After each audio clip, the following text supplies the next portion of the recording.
Começa agora o Sessão TST. Você vai acompanhar um resumo com os principais momentos da Sessão 2 de dissídios individuais do Tribunal Superior do Trabalho.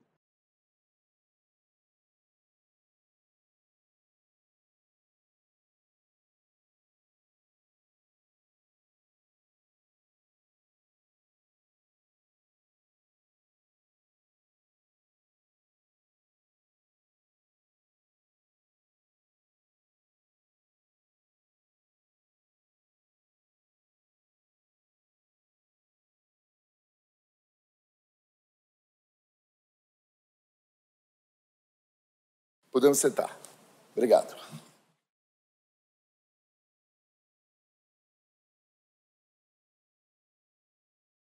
Declaro aberta a terceira sessão ordinária da Igreja SDI2, do Tribunal Superior do Trabalho. Faço cumprimentando as senhoras e os senhores ministros, digníssima representante do Ministério Público do Trabalho, senhoras e senhores advogados, servidores. Faço tudo na esperança de que tenhamos uma tarde alegre e produtiva. Apenas anoto que é uma sessão ordinária e, excepcionalmente, no horário vespertino, por razões de natureza histórica. Eu indago se alguém deseja fazer registros ou comunicação. Senhor presidente. Por não, ministro Emanuel Pereira. Rapidamente, senhor presidente, para dar as boas-vindas a Vossa Excelência, nosso abraço cordial, porque Vossa Excelência já teve a oportunidade de participar da SDI2, para a honra de todos nós, mas agora participa na qualidade de presidente eleito por nós, membros do Tribunal Superior do Trabalho, o que para nós é uma alegria muito grande. Vossa Excelência está na presidência, ministro Renato, nosso querido colega e o não menos querido ministro Lélio Bentes, na Corregedoria. Ambos, ministro Renato e ministro Lélio, já participavam da SDI2, mas Vossa Excelência nos dá a alegria de, a partir de agora, estar na presidência desta subseção, que nos dá a garantia de uma sessão serena, tranquila, não é? a partir de agora. Seja bem-vindo, ministro Brito Pereira, com o nosso abraço fraterno de boas-vindas. Também, ministra Adelaide. Senhor presidente, a representação de gênero do TST não poderia deixar de manifestar também, né? É uma honra muito grande participarmos da primeira sessão que Vossa Excelência preside no Tribunal Superior do Trabalho, na condição de presidente, e sessão a qual se fazem presentes também o vice-presidente, o ministro Renato Lacerda Paiva, e o ministro corregedor, o ministro Lélio Bentes Correia. É uma honra muito grande e eu rogo a Deus que dê a Vossas Excelências muita sabedoria para dirigir os destinos da Justiça do Trabalho nos próximos 2 anos. Bem, muito obrigado. Senhor presidente, Alexandre Belmonte. Ministro Alexandre Belmonte. Senhor presidente, também saúdo Vossa Excelência, representando aqui o Baixo Clero, e desejando a Vossa Excelência toda a sorte, e eu não tenho dúvida de que, com a sua competência, com a sua experiência, e também com o seu jeito tranquilo de condução, de que nós seremos, como Vossa Excelência disse, absolutamente felizes. Doutor Eli. Senhor presidente, em meu nome, em nome dos advogados aqui presentes, também nos associamos. Voto de sucesso, boa sorte, uma gestão profícua, Vossa Excelência. Também ao ministro Renato e ao ministro Lélio, que agora acompanha a nova direção dessa casa. Tá bem. Muito obrigado, doutor Eli. Muito obrigado. Doutora Ivana. Senhor presidente, também gostaria de me associar aos votos de êxito de Vossa Excelência na presidência e dizer que é motivo de muito orgulho para o Ministério Público ter o ministro Lélio na administração do TST, complementado, evidentemente, pelo ministro Renato Paiva. Sucesso absoluto. Tá bem. agradeço as manifestações de carinho no momento em que estreio na presidência do tribunal, aqui na SDI 2.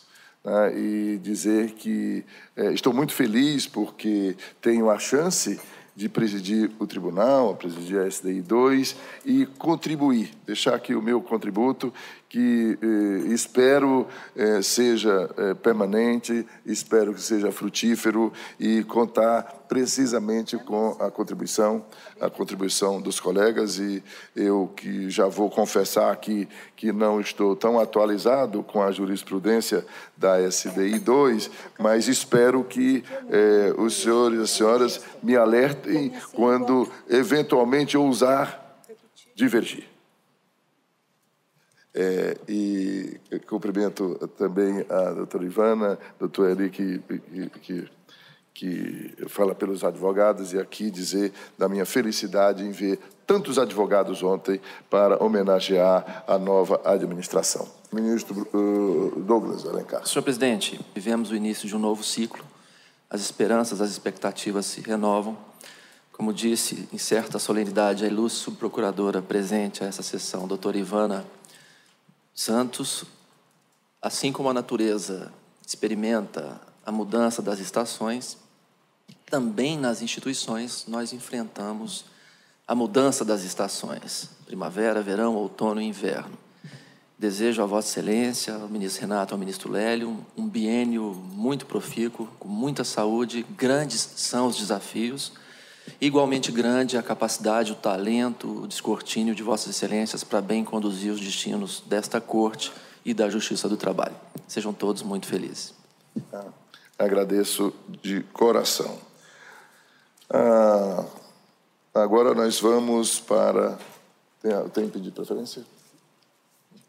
Vamos dar início agora ao novo ciclo de que fala o ministro Douglas Alencar Rodrigues. Pode apregoar. Relator excelentíssimo, senhor ministro Alexandre Agra Belmonte, processo RO 207, dígito 43, de 2017, em que são partes Banco Santander Brasil S.A. e Elândia Ferreira Costa. Tem a palavra o novo ministro Alexandre Agra. Senhor presidente, senhores ministros, trata-se de recurso ordinário em mandado de segurança, decisão proferida já na vigência do CPC de 2015. Questão aqui diz respeito a uma tutela antecipada num pedido de reintegração decorrente de doença ocupacional. O egrégio Tribunal Regional, ao constatar que a impetrante fazia jus à garantia de emprego prevista em dispositivo de lei e na jurisprudência desta Corte, por conta do disposto no artigo 118 da Lei 8.213 de 91, concedeu a segurança para determinar, em sede de antecipação de tutela, a reintegração da trabalhadora no emprego. Foi destacado ainda que a documentação colacionada aos autos indicava que, à época da despedida, o autor e não a autora era portador de doença decorrente de suas atividades laborais e que ocorreu a concessão de benefício previdenciário ao impetrante, como previsto no artigo 118 da lei já mencionada. Assim, as provas de dois autos, produzidas com a inicial mandamental, mostraram-se suficientes para evidenciar a circunstância de que o recorrido estava doente, com patologia relacionada ao seu trabalho e, portanto, não poderia ser dispensado sem justa causa por ser detentor de estabilidade provisória prevista em lei. Nesse contexto, a concessão de tutela antecipada para o fim de reintegração da impetrante reclamante revela-se razoável, atendendo aos requisitos do artigo 300 do CPC de 2015, uma vez que demonstrados a probabilidade do direito, perigo de dano ou risco ao resultado útil do processo, pois o autor postulara na reclamatória originária créditos alimentares visando prover a sua própria sobrevivência e de sua família. Incidência das OJs 64 e 142 da súmula 142 e súmula 142 desta subseção especializada, insta a ressaltar, por fim, o que a parte final da súmula 371 desta Corte dispõe, no caso de concessão de auxílio-doença no curso do aviso prévio, Todavia, só se concretizam os efeitos da dispensa depois de expirado o benefício previdenciário, elenco aqui precedente. Por isso, senhor presidente, a proposta é no sentido de conhecer, mas negar provimento ao recurso ordinário. Doutor Eli, que patrocina o banco recorrente. Presidente, poderes nos autos, neste caso apenas o registro da presença. Registre a presença ilustre do doutor Eli Júnior pelo banco recorrente. Indago se há alguma divergência. Não havendo divergência, proclamo o resultado do julgamento nos termos do voto de Sua Excelência, nobre ministro relator. Pregou-se o próximo. Relator excelentíssimo senhor ministro Alexandre Agra Belmonte, processo RO 5038, dígito 58 de 2017, em que são partes Banco Bradesco S.A. e Irineu de Oliveira Júnior. Tem a palavra o nobre ministro Agra. Senhor presidente, recurso ordinário em mandado de segurança, ato coator que deferiu o pedido de antecipação de tutela quanto à reintegração no emprego, é questão que envolve dispensa obstativa da aquisição de estabilidade, mas aqui por conta não de doença, mas sim pré-aposentadoria. O recurso ordinário em mandado de segurança tem como objetivo cassar decisão proferida pelo juízo da Vara do Trabalho de Sorocaba, em que a autoridade apontada como coatora determinou a reintegração do reclamante litisconsorte em reclamação trabalhista nas mesmas funções antes exercidas, assegurando-lhe a estabilidade provisória decorrente de norma coletiva, como providência necessária até a complementação do tempo para aposentadoria integral. Determinou também a reativação do plano de saúde para acompanhamento e tratamento de sua doença.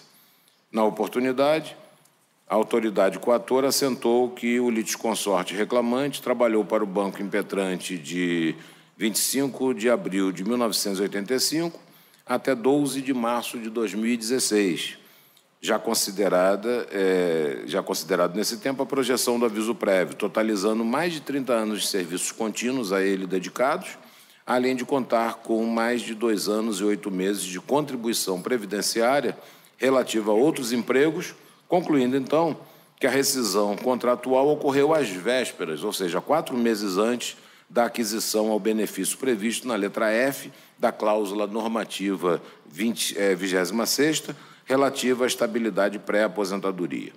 Considerou ainda, como reforço de fundamentação, que o reclamante sofrera significativo prejuízo ao ser destituído de seu plano de saúde, ocorrido com a rescisão contratual em 2015, eis que é portador da doença de Chorne desde 1991, moléstia que necessita de regular tratamento e acompanhamento médico. O Código de Processo Civil, em seu artigo 300, autoriza o julgador, em juízo de cognição sumária, a antecipar liminarmente os efeitos da tutela, quando demonstrada a probabilidade do direito, o perigo de dano ou o risco ao resultado útil do processo.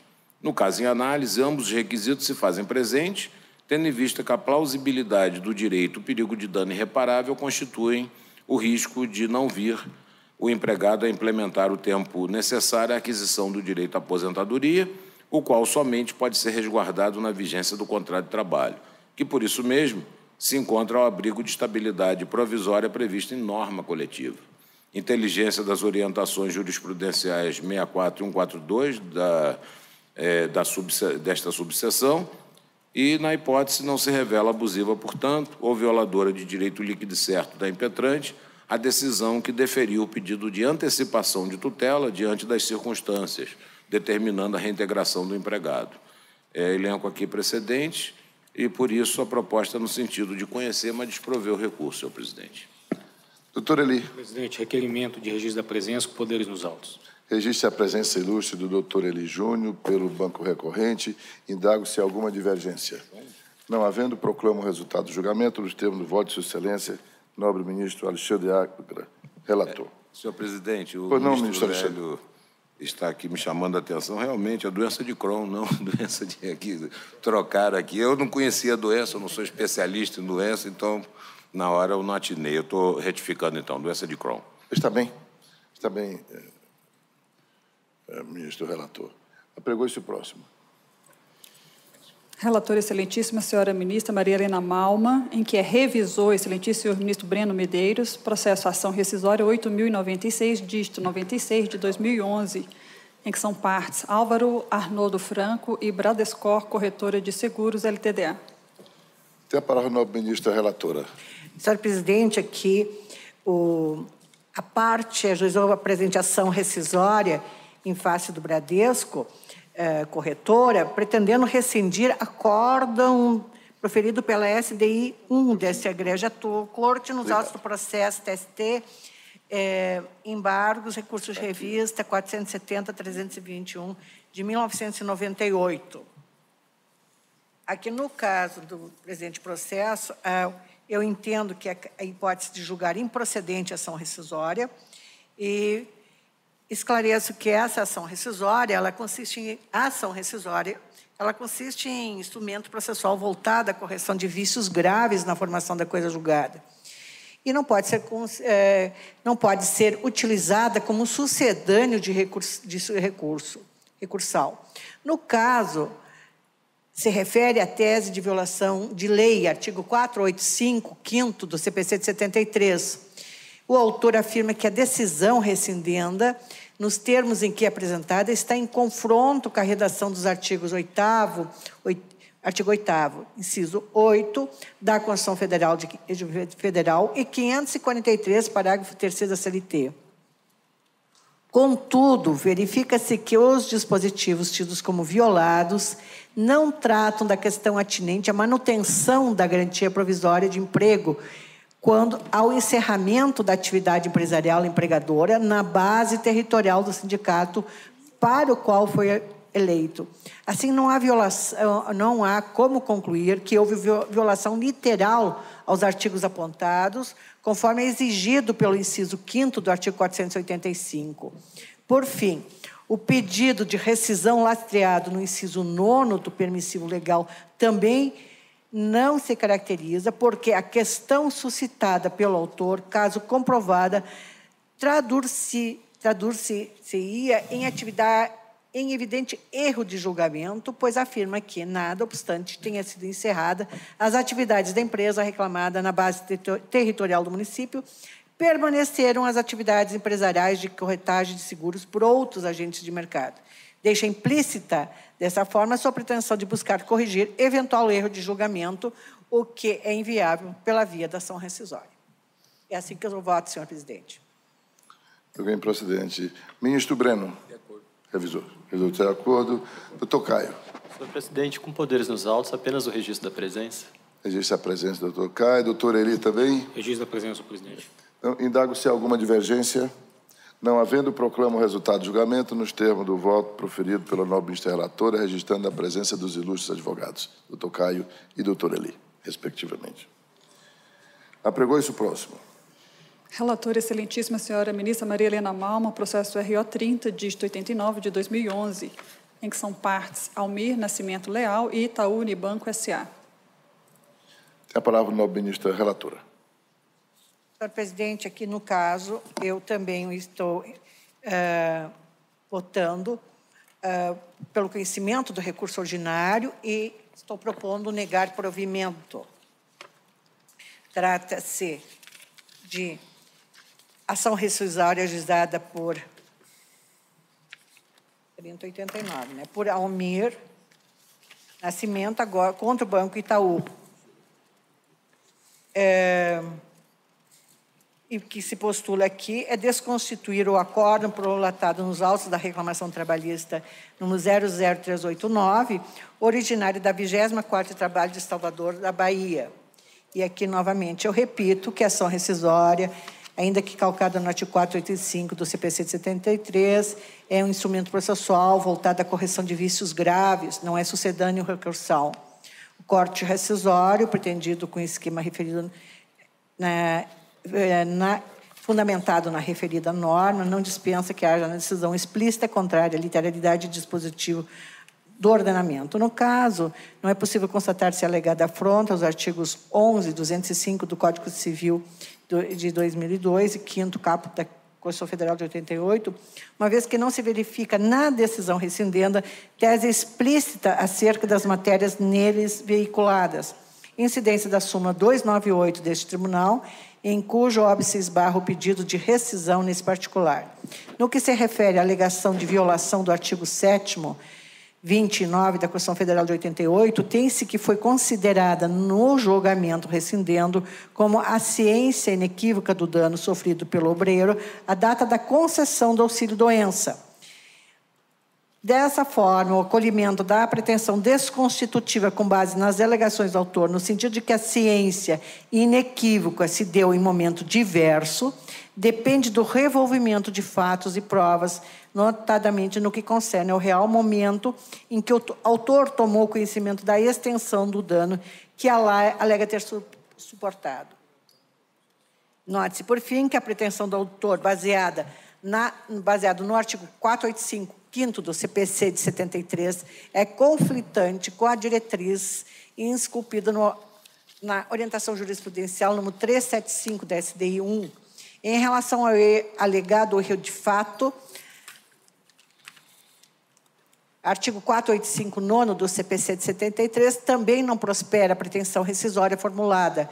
Com efeito, não houve afirmação categórica, OJ 136 da SDI 2, quanto à ocorrência ou não de suspensão do contrato de trabalho em razão do exercício de mandato sindical, sobretudo porque se trata de matéria que não influenciou decisivamente o indeferimento da pretensão deduzida no processo matriz. É assim que eu voto.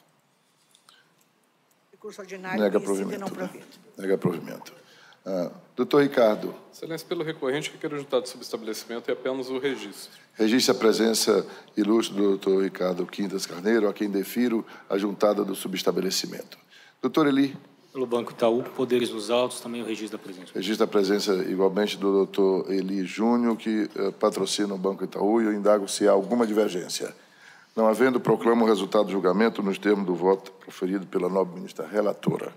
Pregou-se o próximo.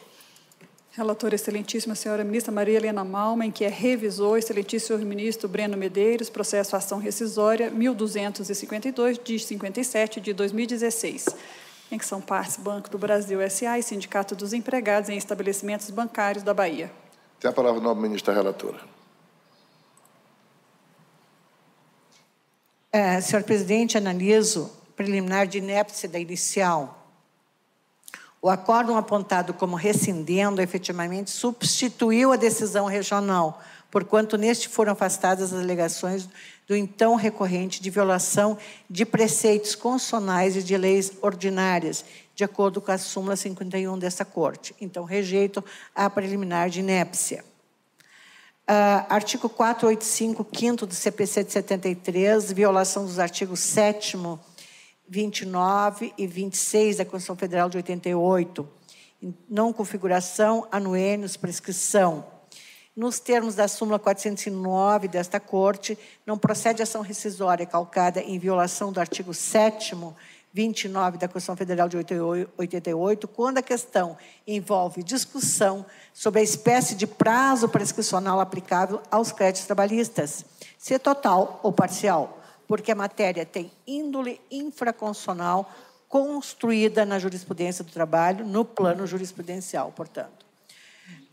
Em assim sendo, o debate em torno do tipo de prescrição incidente, se total ou parcial, nas ações que veiculam pedidos de prestações sucessivas, decorrente de alteração do pactuado, e ainda a discussão a respeito da actionata, se originaram e evoluíram na jurisprudência e doutrina a partir da interpretação de dispositivos de lei ordinária acerca da matéria. Artigos 178, parágrafo 10º, incisos do Código Civil de 1916 e 206, parágrafo 2º, do Código Civil de 2002, entre outros.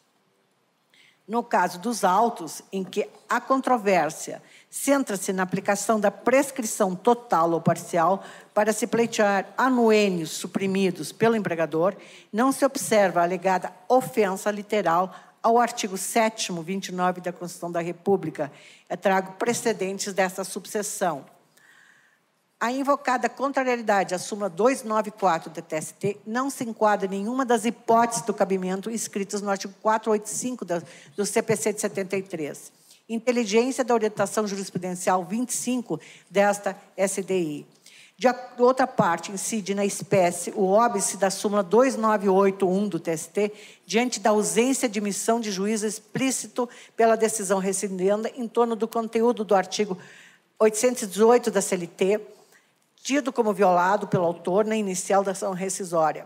Já os artigos 128 e 460 do CPC de 73, que tratam dos julgamentos nos limites da lide, também indicados pelo autor como afrontados, dispensam o preenchimento do pressuposto do pré-questionamento na forma do item 5º da súmula 298 desta Casa, o qual remete às nulidades nascidas na própria decisão.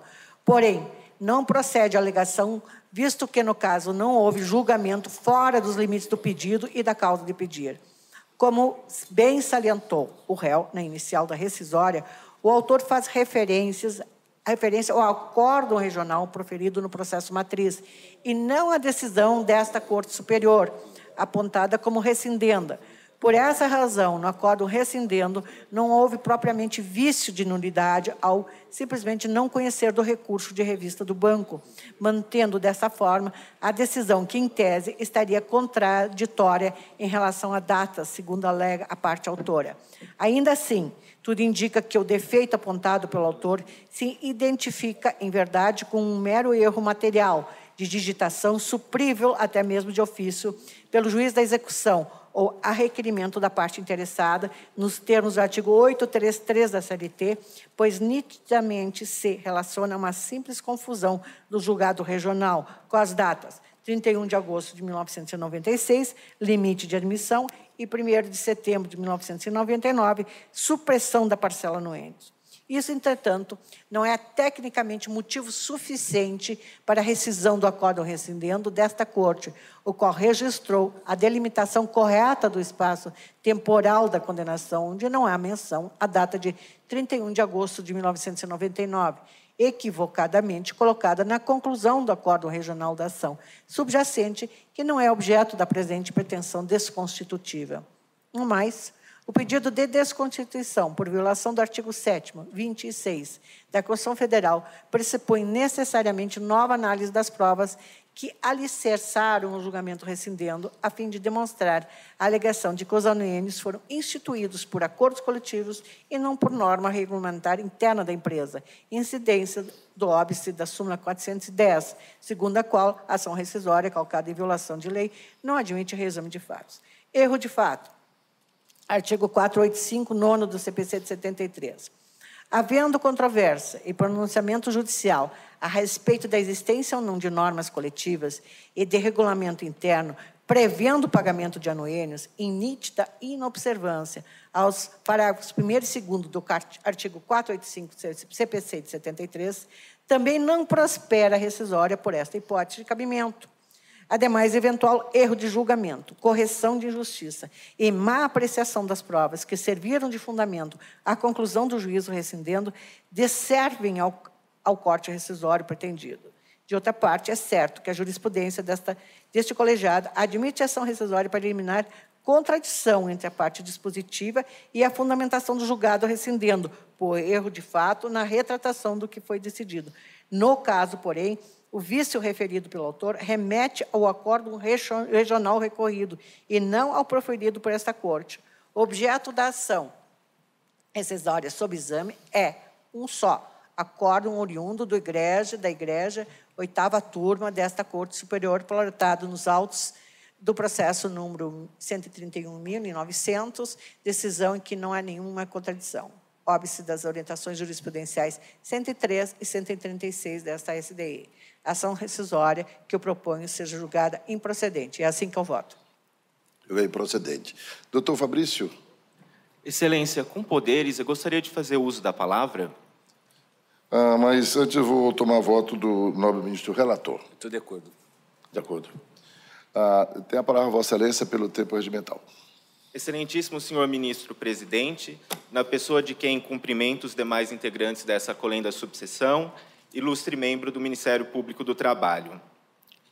Excelências, o banco não desconhece o posicionamento desse TST em relação à matéria sob discussão, anuênios do Banco do Brasil.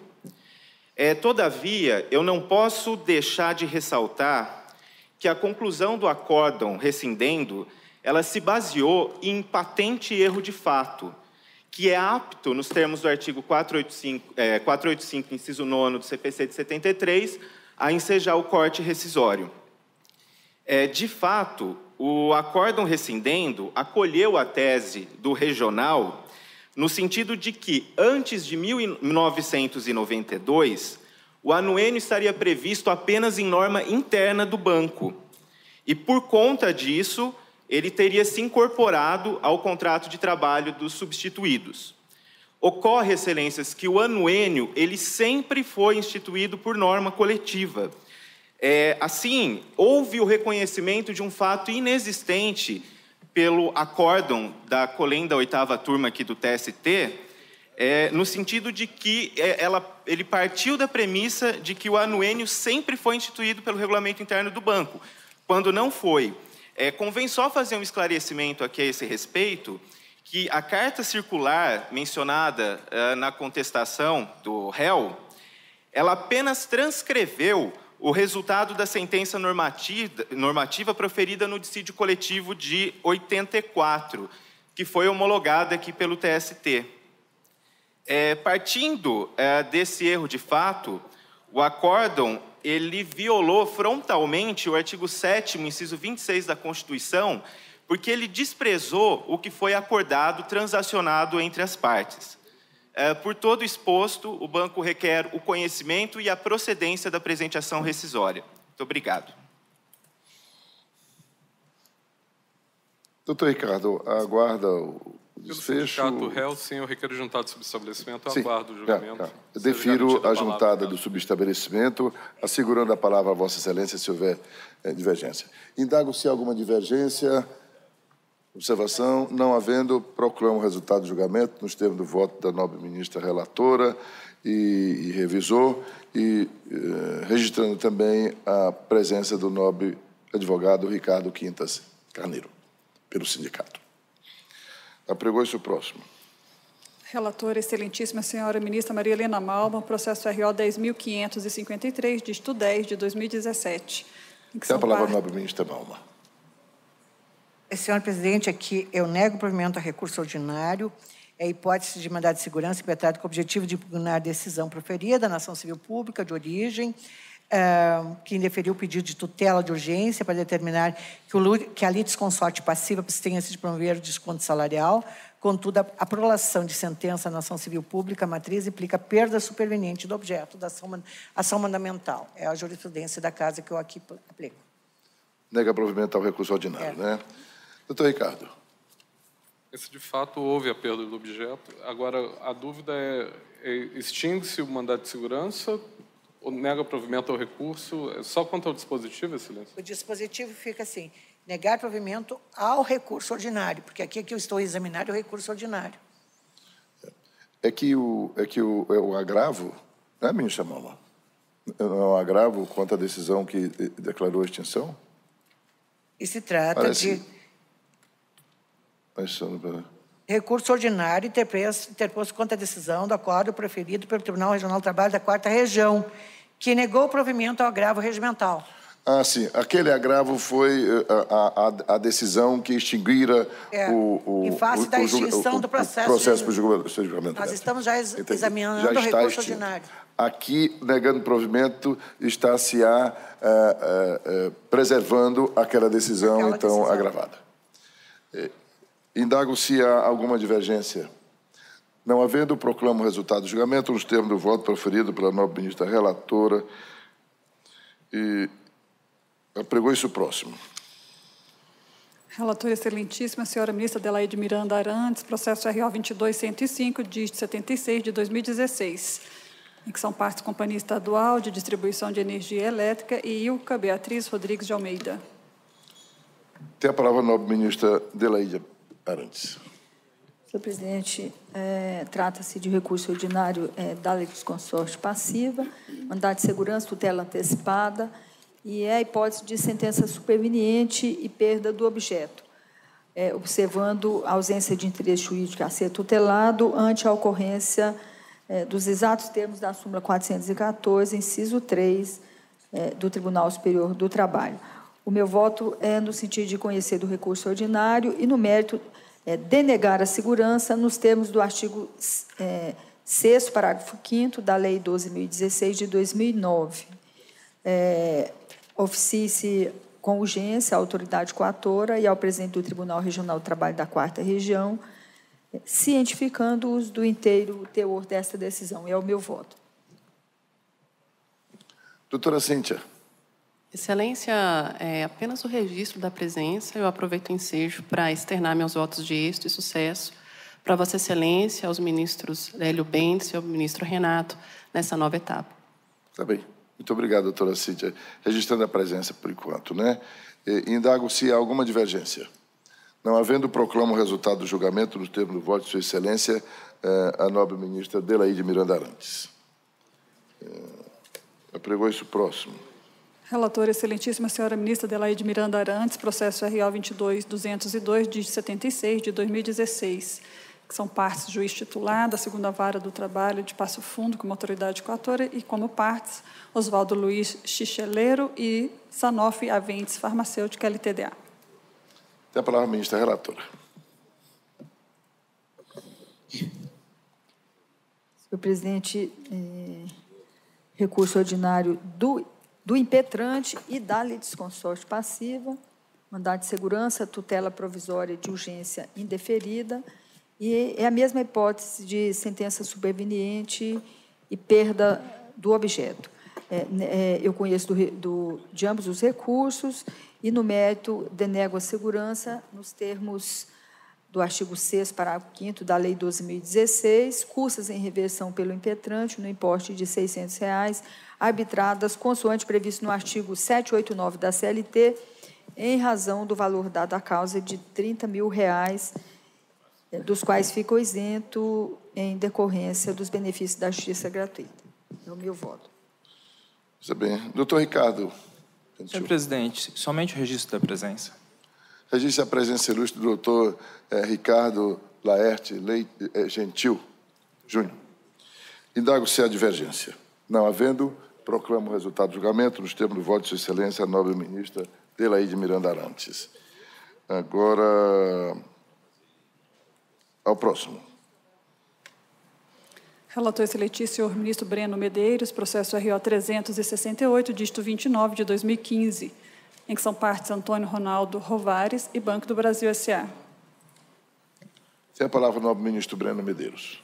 Senhor presidente, aqui também, como os anteriores da ministra Delaide, há perda de objeto com sentença superveniente, razão pela qual eu proponho conhecer do recurso ordinário e negar-lhe provimento. Nega provimento.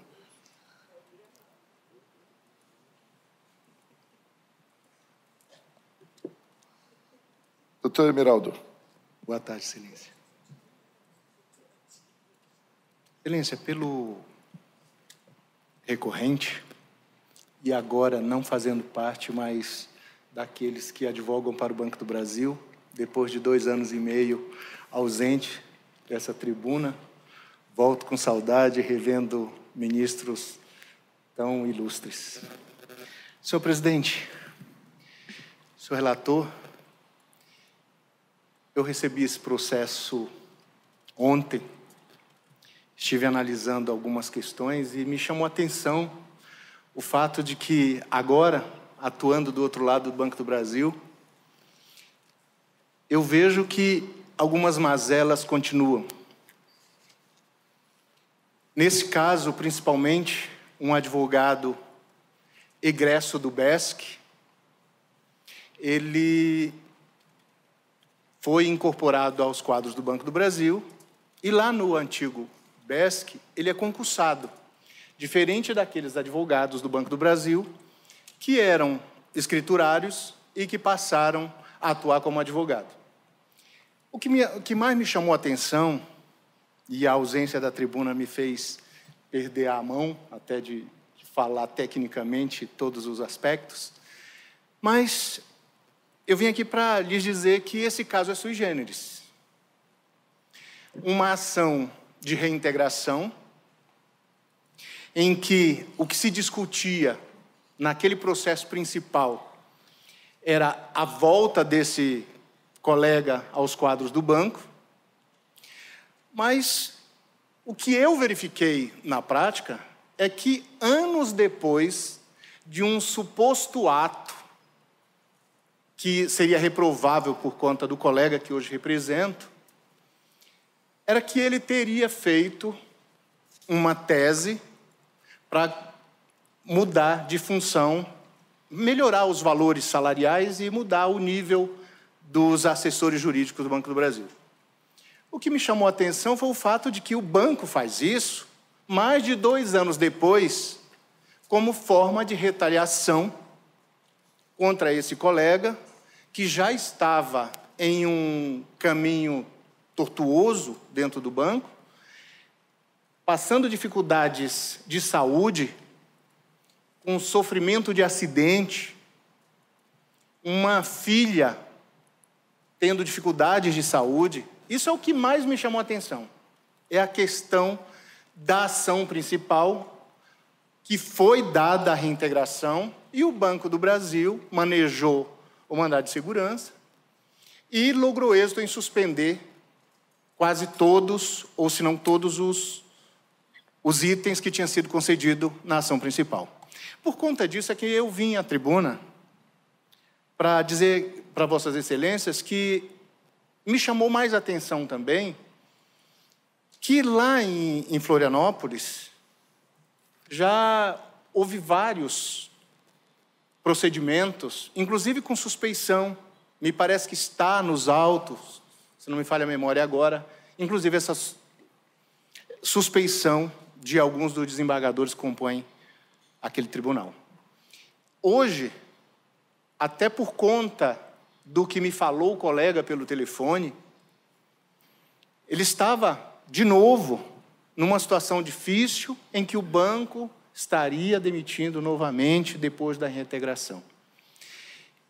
E agora, aqui no tribunal, em que pese toda a discussão técnica, o que mais me chamou a atenção foi a questão pessoal desse colega, talvez os direitos fundamentais da pessoa estão sendo violados nesse procedimento. E por esse motivo que eu vim aqui, até fugindo da boa técnica para fazer uma boa sustentação, para pedir para Vossas Excelências analisarem esse caso com mais cuidado ainda que essa casa sempre fez, para que não haja, inclusive, a manutenção de colegas como eu fui do Banco do Brasil, sem o concurso para ingressar nos quadros de advogado e atuei por 20 e tantos anos. Agora, esse colega que fez concurso público, que passou lá no BESC, que foi incorporado, por conta de uma suposta adesão aos planos do banco, ele agora pode ser mandado embora simplesmente por uma suposta tese que teria sido copiado algum trecho da internet. Às vezes, quando nós fazemos nossos recursos, nós nos pautamos exatamente no que Vossas Excelências dizem nos seus julgados. E nem por isso estamos plagiando o que Vossas Excelências dizem. Muito pelo contrário, nós estamos buscando nessas fontes argumento para trazer, ou na tribuna, ou nos próprios recursos, uma fundamentação talvez mais abalizada. E talvez tenha sido isso que o colega fez ao pegar alguns trechos destes livros citados. E por conta disso, anos depois, o Banco do Brasil usa isso como ponto nodal para a demissão do colega por justa causa. Eu queria chamar a atenção para esse ponto, porque é isso que nos traz aqui para buscar a dignidade da pessoa humana. Você tem 1 minuto para terminar. Portanto, Excelência, é que eu venho à tribuna pedir que seja revista essa decisão e dado provimento ao recurso. Obrigado. Antes de dar a palavra ao nobre relator, quero dizer que a questão aqui é de natureza processual. A impressão ou a estranheza do advogado é uma questão de natureza pessoal que não interfere no direito da parte e, portanto, prejudica a sustentação oral, que nos frustrou. Mas eu devolvo a palavra ao nobre ministro Breno Medeiros. Senhor presidente, Vossa Excelência colocou tudo, a questão processual, sentença superveniente. Eu estou aplicando aqui a súmula 414 e negando provimento. Há divergência? Não havendo, negou esse provimento nos termos do voto do ministro relator. Pregou isso próximo. Relator excelentíssimo senhor ministro Renato de Lacerda Paiva, processo é DRO 198, dígito 80, de 2011, em que são partes o Sindicato dos Trabalhadores em Estabelecimento de Ensino de Maringá e o Sindicato Nacional dos Docentes das Instituições de Ensino Superior e outro. Tem a palavra do nobre ministro Renato Paiva, meu vice-presidente. Trata-se de embargos de declaração do Sindicato dos Trabalhadores em Estabelecimento de Ensino de Maringá.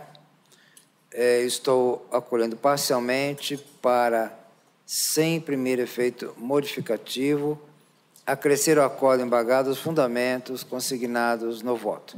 É como decido. A divergência, não havendo, proclamo o resultado do julgamento dos termos do voto, isto é, a SDI 2, concluiu por acolher apenas parcialmente os embargos de declaração. Apenas, ministro Renato, é que eu estou localizando aqui, porque confesso que não... Assim, para imprimir efeito modificativo ao julgado, acrescer ao acordo embargado os fundamentos expostos na presente decisão. Sem efeito modificativo. Sem efeito modificativo. Obrigado, ministro. A divergência, não havendo, proclamo o resultado do julgamento dos termos do voto. Pregou isso próximo. Relatora excelentíssima senhora ministra Maria Helena Malma, processo é DRO 10.467, dígito 27, de 2014, em que são partes Goma, Construção e Comércio LTDA e Wagner José da Silva e outros, impedido excelentíssimo senhor ministro Breno Medeiros. Tem a palavra a nobre ministra relatora. Senhor presidente, senhores ministros, hipótese em que a autora pretende o exame da matéria, ao menos em termos de leitura e de conclusão que chego, e também, lógico, via de consequência, a reforma do julgado, que eu entendo, que nós sabemos que é inviável em sede de embargo de operação. Eu proponho rejeitá-los. A divergência, não havendo, embargos rejeitados nos termos do voto da ministra relatora. Próximo. Relator excelentíssimo senhor ministro Douglas Alencar Rodrigues, processo é DRO 221.200, dígito 86, de 2007, em que são partes Telemar Norte-Leste S.A. e César Guagliardi Neto, impedido, excelentíssimo senhor ministro Alexandre Agra Belmonte. Eu tenho também aqui o ministro Breno, né? Eu tenho uma anotação aqui que o ministro Breno também está impedido e eu preciso confirmar. Não, nos 221, tá bem.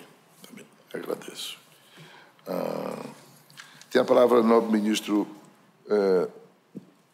Douglas Alencar Rodrigues. Pois não, presidente. Trata-se de embargos de declaração opostos ao acórdão proferido por esta subseção, no qual o recurso ordinário foi conhecido e provido para se afastar a violação legal que daria ensejo à rescisão da coisa julgada. Este é um caso rumoroso, houve uma discussão aqui na subseção, a hipótese em que o trabalhador deduz pretensão de compensação por dano moral e indica como parâmetro a regra do artigo 477, as regras inscritas nos artigos 477 e 478 da CLT como parâmetros para a apuração do valor da compensação por dano moral.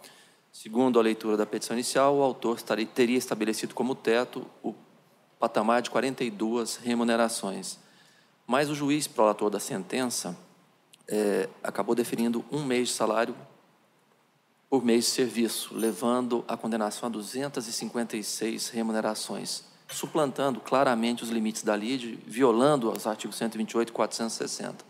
Ocorre que há um problema técnico que foi identificado na sessão, o ministro Lélio, salvo engano, chamou a atenção para isso, e a decisão rescindente é o acórdão, e o acórdão não cuidou dessa matéria. Essa matéria não foi devolvida à cognição do regional, e por isso a parte, quando indica o acórdão, quando a decisão que transgride a ordem jurídica foi a sentença, cometeu um pecado processual capital, o que desautorizou a rescisão do julgado. Estou conhecendo e desprovendo os embargos porque não há omissão, não há quaisquer dos vícios que autorizem a oposição deste recurso. É esse o voto, presidente. Há alguma divergência? Não havendo, proclamo o resultado do julgamento nos termos do voto do nobre ministro relator. Assim, as vistas regimentais. Apregou-se o primeiro processo. Retorno de vista regimental concedido ao excelentíssimo senhor ministro Renato de Lacerda Paiva, processo RO 7071, dígito 23, de 2013, em que é relatora excelentíssima a senhora ministra Maria Helena Malma, que votou no sentido de conhecer do recurso ordinário e no mérito negar-lhe provimento. Não participaram do início do julgamento, excelentíssimos senhores ministros Brito Pereira, Alexandre Agra Belmonte e Breno Medeiros. Não houve sustentação oral. Egressa sessão, eu me declaro habilitado a preferir voto neste feito. E tem a palavra o nobre ministro Renato Paiva. Senhor presidente, eu pedi vista regimental porque se trata de julgar procedente uma ação rescisória com erro de fato, que é uma circunstância bem excepcional. Examinei detidamente o processo e me convenci do acerto da decisão recorrida, ora mantida por Sua Excelência a ministra relatora. Pedi para meu gabinete encaminhar cópia do meu voto convergente, espero que os seus ministros tenham recebido, de modo que eu estou acompanhando integralmente o voto de Sua Excelência e peço juntada de voto convergente. Alguma divergência? Eu tenho uma dúvida. Esse é o... Tenho uma dúvida porque aqui se afirma, se não me engano, já na ementa, que restou incontroverso que o recorrido desenvolvia atividade externa. E me pareceu, e se tiver equívoco, a nobre ministra relatora, ministro Renato, me socorrerão, verifiquei que incontroverso é uma conclusão lá do Tribunal Regional. Por quê? Porque para chegar a essa conclusão, se examinou a prova. Ora, se precisou examinar a prova, perquirir a prova sobre a existência dessa atividade, ela não é incontrovérsia, ela é tipicamente controversa. E fiquei com essa dúvida. Diz assim, lá no acórdão regional: pelo que se infere dos autos, restou incontroverso que o recorrido desenvolvia atividade externa. Sendo assim, cabe analisar se a atividade externa era compatível com a fiscalização e o controle de horários. E prossegue. Excetuando-se o fato de o recorrido entrar na programação da rádio através dos chamados flashes dos eventos, não há prova de que havia contrato com a recorrente por telefone ou outro meio eletrônico, nem ficou comprovado que a recorrente exigisse seu contrato a fim de localizar o recorrido ou controlar os seus horários.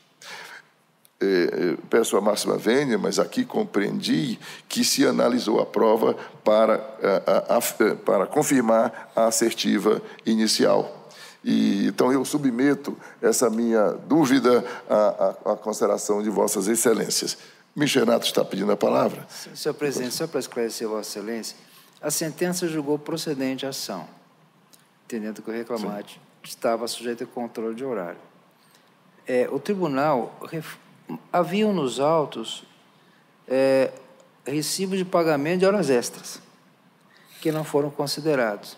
O tribunal, ao reformar, ele parte do pressuposto, ele analisa a possibilidade de controle externo, mas ele ignora os documentos constantes nos autos incontroversos, que era exatamente o pagamento de horas extras.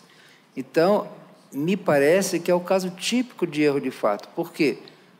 Há um documento nos autos que é incontroverso, que demonstra o pagamento de horas extras, essa matéria não foi examinada, porque se o tribunal dissesse, olha, a despeito dos documentos juntados nos autos, mas esses documentos eram incontroversos e não foram considerados na hora do exame. Por isso que, excepcionalmente, eu entendi que, neste caso, houve mesmo erro de fato, porque o tribunal, ele não analisa e parte da premissa de que ele tinha, não tinha controle de horário. Esses esclarecimentos que eu queria fazer, Vossa Excelência, mas reconheço que é uma questão muito limítrofe. Eu não vou insistir, porque também não tive, eu não cuidei, não fiz o exame tão detido como a ministra relatora e Vossa Excelência. Então, eu prefiro ficar, eu me convenço de que a incidência da súmula da OJ 136, por razão, porque então aquela análise que fez o Tribunal Regional foi apenas uma análise de reforço, provavelmente, e eu não vou fazer nem ressalva e acompanho a ministra relatora e Vossa Excelência. Não há mais dúvida nem observação na planilha de Sua Excelência a ministra Malma, e assim proclamo o resultado do julgamento nos termos dos votos ali consignados. Tem mais alguma coisa? Está bem, então apregou-se o próximo processo que vem em vista regimental. Senhor presidente, Alexandre Belmonte. Bom, ministro Alexandre Agra. Obrigado pela palavra. Os 3 processos de vista regimental, nos 3 o ministro Alberto Bresciani acho que atuou. Sim. E são os últimos 3. Eu peço licença, então, a Vossa Excelência para me retirar, a não ser que Vossa Excelência prefira que eu ouça. Eu prefiro que Vossa Excelência fique, mas eu não posso negar o pedido, esse pedido a Vossa Excelência. Como são apenas esses, né? Esses 3, fique à vontade, ministro Agra. Obrigado, Vossa Excelência não compõe o quórum nesses três casos. Peço licença, então. Muito obrigado. Está bem, ministro Agra. Pode apregoar o próximo. Retorno de vista regimental concedido ao excelentíssimo senhor ministro Breno Medeiros, processo RO 913, dígito 60 de 2016, em que relatou o excelentíssimo senhor ministro Alberto Bresciani, que votou no sentido de conhecer do recurso ordinário e no mérito dar-lhe provimento para conceder a segurança nos termos da fundamentação, bem como a concessão de efeito suspensivo ao recurso ordinário. Excelentíssimo senhor ministro Douglas Alencar Rodrigues votou no sentido de negar provimento ao recurso ordinário, reconhecendo a licitude das penhoras dos proventos de aposentadoria realizada a partir de 18 de março de 2016. Não participou do início do julgamento, excelentíssimo senhor ministro Brito Pereira, e não participa do julgamento, excelentíssimo senhor ministro Alexandre Agra Belmonte. Declaro-me habilitado a proferir voto nesse feito e concedo a palavra ao nobre ministro Breno. Senhor presidente, neste feito, na realidade, eu estou concordando, só acrescentando fundamentos ao já colocado pelo ministro Douglas. No caso, apesar de que o ato dito coautor tenha se despedido em 1/3/2016, quando vigente CPC de 73, é certo que o mandado de penhora já assinado em momento posterior por outro juiz, por meio do qual se efetiva a ordem de concessão, foi expedido em 25/4/2016, quando já vigente o novo CPC. A razão pela qual estou acompanhando a divergência, entendendo que esse fato foi, pelos dizeres do ministro Douglas, conestado ou convalidado. É nesse sentido que eu voto, senhor presidente. Vossa Excelência está acompanhando a divergência? Sim. Tomo voto, continuo tomando votos. Ministra Delaide. Bota Vossa Excelência. A divergência do ministro Breno, eu recebi, senhor presidente, e e analisei, eu estou acompanhando o voto do relator. Você nos acompanha o nobre relator, portanto, conhece do recurso ordinário e no mérito lhe dá provimento para conceder a segurança, né? Com o relator. Ministra Malma.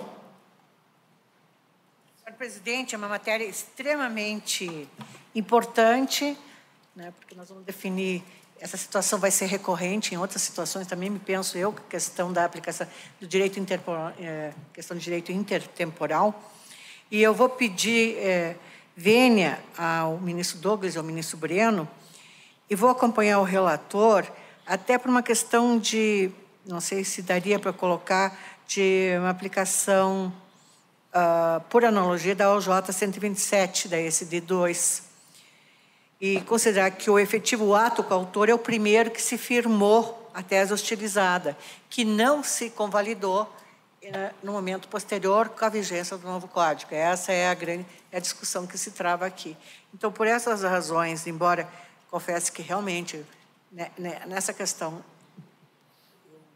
tinha muitas dúvidas, continuo com dúvidas, mas eu, por hora, me convenci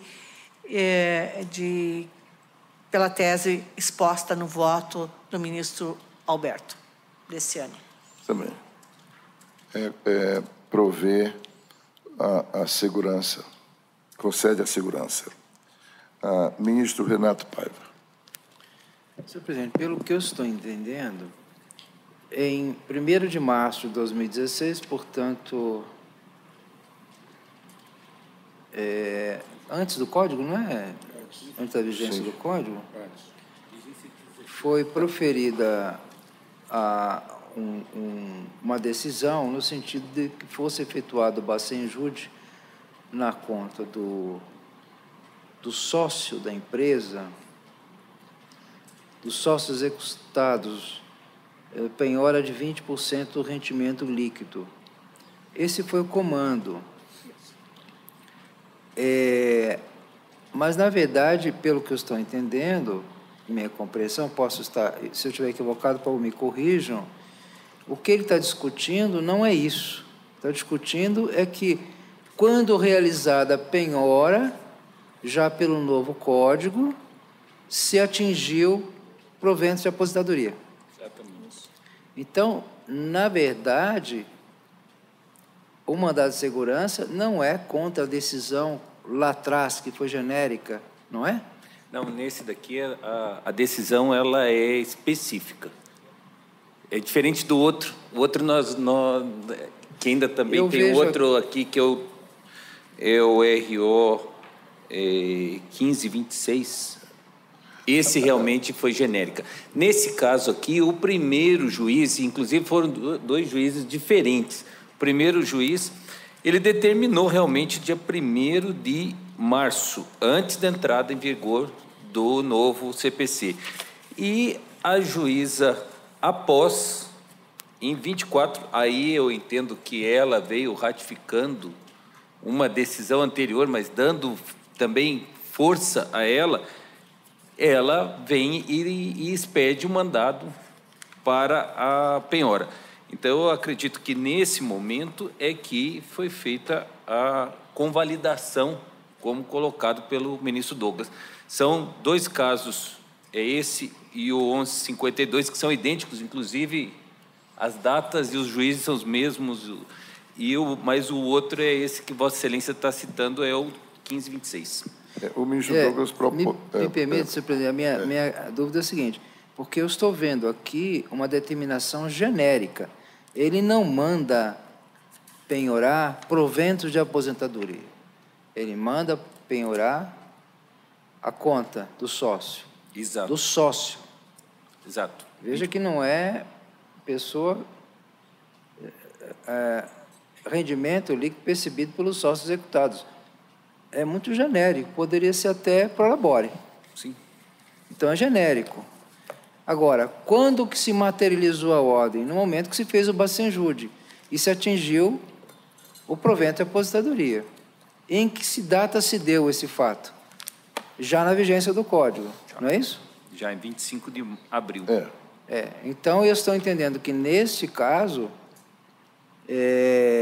realmente não há que se aplicar o código anterior, porque a constrição se deu efetivamente na vigência do novo código, diferentemente da hipótese de lá no comando se dissesse especificamente que se penhorasse qualquer rendimento, inclusive proventos. Será que meu raciocínio está equivocado? Eu gostaria que os senhores ministros me esclarecessem. E o ministro Douglas limita essa possibilidade a partir de 18 de março. Tem a palavra, Vossa Excelência. De fato, a matéria é delicada, é relevante, e me pareceu que nós estaríamos discutindo se os atos de apreensão realizados sob a vigência do CPC de 2015, materialização de ordens de penhora, genéricas ou não, poderiam ou não ser convalidadas. Ministro Alberto, secundado pelo ministro Lélio, se não estou enganado, invocavam a J127, que cuida da contagem do prazo decadencial para impetração do mandado de segurança. A origem se situa num período anterior ao advento do CPC. A materialização, o dano concreto, suposta violação do direito líquido e certo, se dá sob a vigência do CPC, quando aquela ilegalidade já teria sido cohonestada. É por isso que, no voto vista, que eu disponibilizei no sistema, eu procurei demonstrar a possibilidade de tomarmos em consideração esta evolução legislativa, com fundamento na súmula 394, no CPC de 73 e de 2015, para permitir que essas execuções, que já estão parcialmente garantidas, possam ser ultimadas. Fundamentalmente é isso. O que o ministro Renato pondera, é uma leitura mais analítica ainda, é o exame da decisão que ordena o bloqueio, a penhora, a apreensão de patrimônio. Se for específica, parece que Sua Excelência teria restrições, porque a ilegalidade estaria materializada na própria decisão. Se for genérica, é possível aproveitá-la. Seria isso, né, ministro Renato? Esse é o debate, presidente. Então, me parece... Senhor presidente, então me parece que dentro desse raciocínio eu acompanharia a divergência, não é, ministro Douglas? Acompanharia a divergência porque lá aquele comando, ele, na verdade, não especificou. E aqui o que está se discutindo é a possibilidade de penhora de proventos de aposentadoria.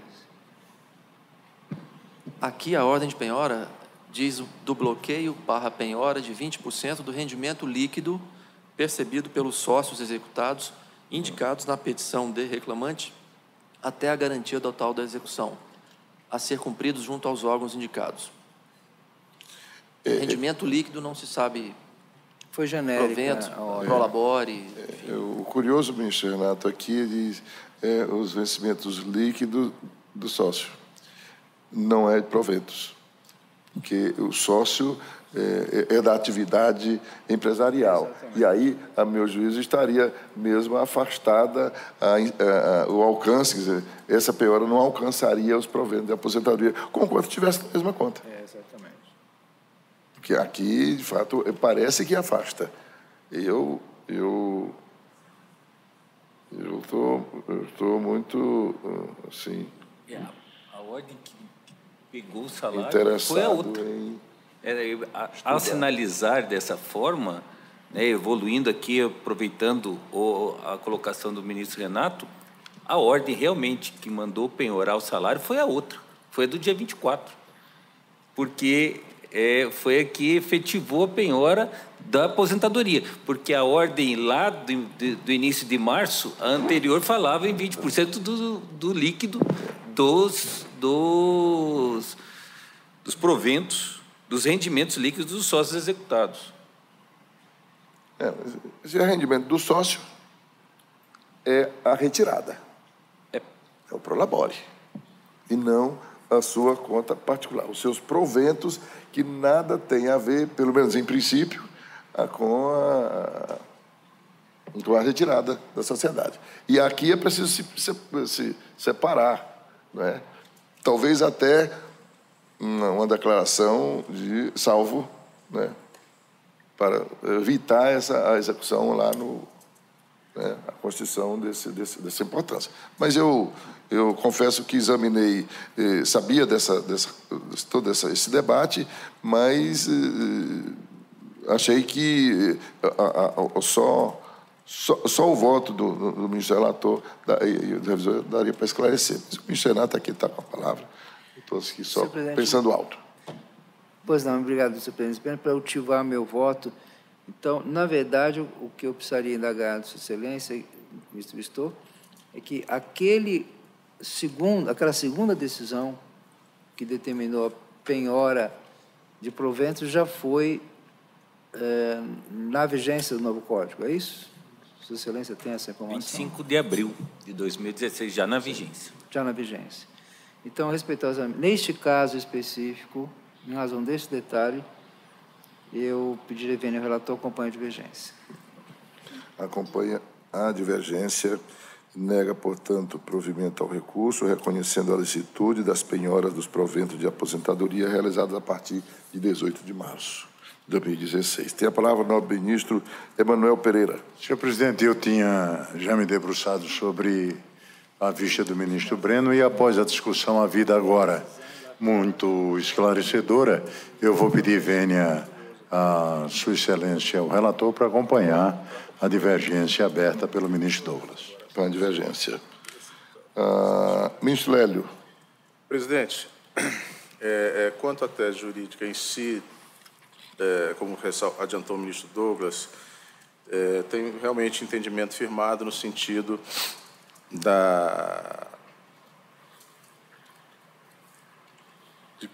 ao considerar essa instância de julgamento de mandado de segurança uma instância de controle de legalidade estrita, eu tenho dificuldade de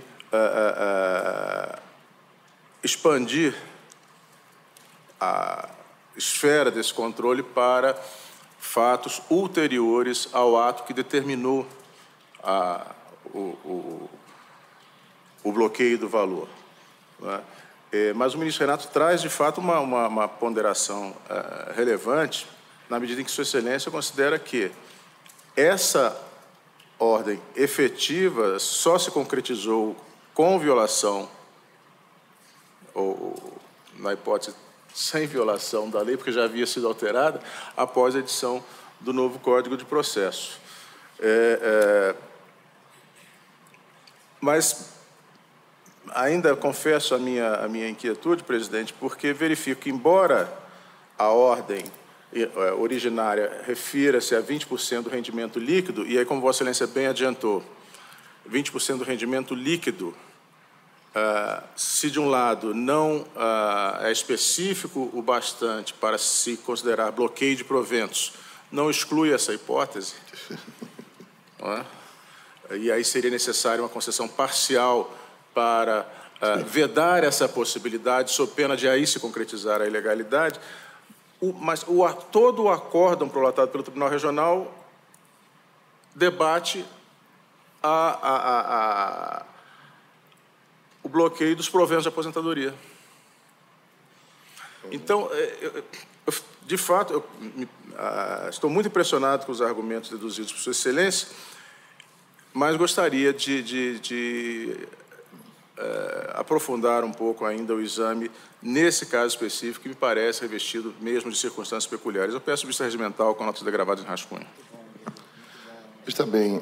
Proclamo que esse feito fica com seu julgamento adiado em razão do pedido de vista regimental formulado pelo nobre ministro Lélio Bentes Correia. O que me chamou a atenção, ministro Lélio, o que me chamou a atenção é que o precedente que o ministro relator traz cuida de determinação de bloqueio de numerário existente na conta bancária. O que pode ser específico para um lado ou para o outro, ou inespecífico para o outro, e é preciso identificar mesmo. Mas fica o ministro Lélio com vista regimental. Peço à secretaria que me encaminhe notas degravadas dessa sessão de hoje e daquela em que o nobre ministro Douglas votou. Que foi o ministro Douglas quem inaugurou a divergência, não é isso? Tá, estou pedindo notas daquela sessão. Muito bem, fica, portanto, adiado. Tem o último agora, doutora? Mais dois. Vamos. Ministro Breno. Na verdade, eu acho que fica a mesma proclamação para o seguinte, porque é idêntico. Vamos apregoar. São as mesmas não sei se são as mesmas partes, mas O caso é idêntico. Exato. Fica então, ministro Lélio, Vossa Excelência, então fica com vista regimental para o próximo? Ou nós mantemos a vista regimental? Né? A vista era do ministro Breno. Ministro Breno, nós podíamos deixar o ministro Lélio com essa vista regimental. Vossa Excelência continuaria se prorroga a vista regimental de Vossa Excelência e assim não precisamos repetir a votação neste agora. Vamos apregoar. Retorno de vista regimental concedido ao excelentíssimo senhor ministro Breno Medeiros, processo RO 1526, dígito 80, de 2016, em que é relator o excelentíssimo senhor ministro Alberto Bresciani. Então, ministro Breno, eu proponho a Vossa Excelência registrar que Vossa Excelência se declara habilitado a proferir voto neste feito, mas prorroga-se a vista regimental em razão da vista regimental do ministro Lélio pedida no RO 913, que traz a mesma matéria. Não, esse não traz a mesma matéria. Então, eu acho que foi apregoado. O que traz a mesma matéria é o 1152. Então, cancelado o pregão desse anterior. Apregou-se o 1152. Retorno de vista regimental concedido ao excelentíssimo senhor ministro Breno Medeiros, processo RO 1152, dígito 64, de 2016, em que é relator excelentíssimo senhor ministro Alberto Bresciani, que votou no sentido de dar provimento para conceder a segurança nos termos da fundamentação, e o ministro Douglas Alencar Rodrigues votou no sentido de negar provimento ao recurso ordinário. Vossa Excelência está de acordo que faça assim? De acordo. Então fica a Secretaria consigna que o nobre ministro Breno Medeiros declara-se habilitado a proferir voto neste feito, mas se lhe concede a prorrogação da vista em razão da vista regimental formulada pelo nobre ministro Lélio Bentes Corrêa, do RO 913, dígito 60. E vamos esperar que se julgue ambos ao mesmo tempo. Vossa Excelência tem uma outra sugestão? Não, né, ministro Lélio? Perdoe, presidente. Esse 1152, a matéria não é a mesma? Sim. Vossa Excelência fica com vista regimental? Eu preferiria, presidente, que aí facilita. Eu examino os três e facilita até para mim, para fins de estabelecimento da tese e dos critérios de distinção. Então o 13 está aqui. 13. Então, posso repetir a votação do anterior, né? O ministro Bresciani votou pelo provimento. O ministro Breno vota, então... já anotou, né? Ministro Breno acompanha a divergência, ministra Malma acompanha o relator, ministra Adelaide o relator, ministro Renato acompanha a divergência, ministro Emanuel a divergência, ministro Lélio pede vista regimental.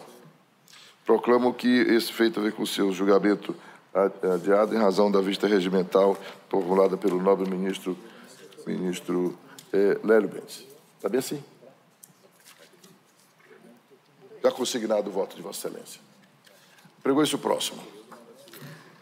Retorno de vista regimental concedido ao excelentíssimo senhor ministro Breno Medeiros, processo RO 1526, dígito 80 de 2016, em que relator o excelentíssimo senhor ministro Alberto Bresciani, que votou no sentido de conhecer do recurso ordinário e no mérito dar-lhe parcial provimento para conceder parcialmente a segurança a fim de cassar a ordem de penhora sobre os salários do impetrante nos termos da fundamentação. Não participaram do início do julgamento, excelentíssimos senhores ministros Brito Pereira, Renato de Lacerda Paiva, Emanuel Pereira, Lélio Bentes Corrêa e Delaide Miranda Arantes. O ministro Alexandre Agra Belmonte não participa deste julgamento. Declaro-me habilitado a preferir voto nesse feito e concedo a palavra ao nobre ministro Breno Medeiros. Senhor presidente, esse, diferentemente do anterior, na realidade, há uma ordem genérica em 10 de agosto de 2015, onde o despacho esclarece. Diante do teor das certidões, citem-se os sócios por edital, decorrido o prazo, renove-se a ordem de bloqueio através do convênio Bacen Jude, até o limite do valor devido ao executado. Aqui eu venho fazendo um cotejo do CPC de 73 e o novo CPC. E esclareço, eu acho que isso que é o mais importante, que somente em 14/11/2016 recaiu o bloqueio sobre os valores depositados na conta do impetrante, decorrente, repito, de ato genérico e não destinado especificamente em disponibilidade de verba salarial, datado de 10/8/2015. Então, só a partir desse momento é que se poderia avançar na averiguação da legalidade da construção, uma vez que somente a partir desse momento o juiz de execução poderia ter conhecimento da natureza dos valores bloqueados, por intermédio da manifestação do devedor. Então, o voto está aqui, eu enviei a todos. Em razão dessa situação, eu voto pelo conhecimento e desprovimento do recurso. Conhece, nega provimento, portanto, inaugura a divergência, né? Ministra Adelaide. Acompanho o relator, senhor presidente. Adelaide com o relator. Ministro Douglas. Senhor presidente, eu peço vênia, acompanhe a divergência. Ministra Maria Helena Malma. Da mesma forma como votado anteriormente, eu voto com a tese defendida pelo ministro Alberto. Acompanha o relator, portanto, que dá parcial provimento. Ministro Renato. Senhor presidente, veja, é um caso parecido, semelhante, mas com mais uma variável, não é? Eu indagaria do ministro Breno, o mandado de segurança se dirige contra qual decisão? Aquela genérica ou esta genérica específica, a segunda? Eu posso verificar, mas como foi mais de um ano depois, ela foi contra esse ato, né? Senão teria até perdido... O segundo ato. O segundo ato, porque foi 14/8 o que determinou, e na realidade só houve o bloqueio em 14/11/2016, 1 ano e 3 meses depois. Então, o mandado de segurança, senão ele nem caberia. Então, você já seria na vigência do novo código. Já no novo código. Não é? E aí teria sido penhorado o salário do reclamante. Não é isso? Exatamente. Então, nesse caso, me parece, respeitosamente, que não há mesmo que se falar em projeção dos efeitos daquela, a projeção da regra do código anterior, porque, na verdade, aquela decisão foi genérica, essa foi, quando se convalidou, a lesão se efetivou já na vigência do novo código. Tanto que foi a partir daí que começou a correr o prazo decadencial. É diferente das hipóteses que nós estamos discutindo. Exatamente. Então, neste caso, eu peço vênia ao relator, acompanhem a divergência. Mais divergência. Ministro Manuel. Com divergência, senhor presidente. Divergência. Ministro Hélio. Presidente, eu peço vista regimental com nota de gravados em rascunho. Proclamo que esse feito fica com o seu julgamento adiado em razão do pedido de vista regimental formulado pelo nobre ministro Lélio Bentes Correia. Bom, meus amigos, eu lamento informar que não há mais feito em condições de julgamento nesta sessão. E, portanto, agradecendo a tantos quantos contribuíram para o seu êxito, declaro a sessão encerrada. Muito obrigado.